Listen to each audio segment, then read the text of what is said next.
So sa video ito ay pag-uusapan natin at i-guide ko kayo on how to check your savings available balance on a Connect to Card app. So ang next step ay kailangan lang natin mag-login dito sa ating Connect to Card app. So click mo lang. So dito naman sa pag-login ng ating Connect to Card app, so may dalawang option dito na pwede mong gawin. So either login with password or login with biometrics.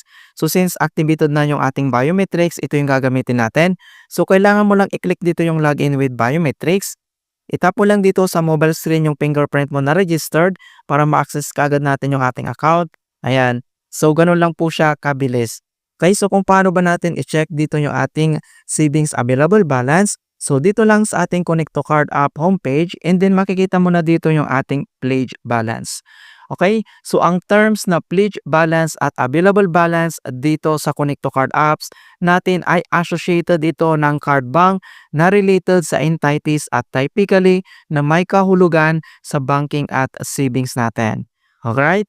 So ang next step ay kailangan mo lang itap dito yung savings and then makita mo dito yung savings and deposit account. Itap mo lang dito yung pledge.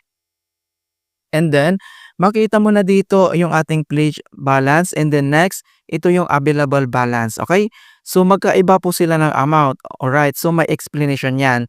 So, ang available balance na tinatawag, ito yung pira sa savings natin na pwede natin magamit katulad ng transactions sa withdrawals, transfers, payments, purchases. So, ito rin ay nagre-represent na tinatawag na spendable cash. So makita mo dito sa ating available balance ay ito yung pwede natin magamit. So ang tinatawag naman ng pledge balance, ito naman ay tumutukoy sa portions ng ating savings account na hindi natin pwede magamit sa mga specific purposes katulad ng withdrawals and then transferring.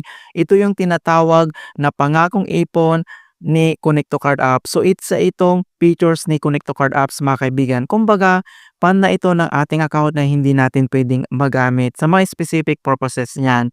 Alright? So magkaiba yung amount na makikita mo dito sa ating screen mga kaibigan, yung ating pledge and then yung available balance natin.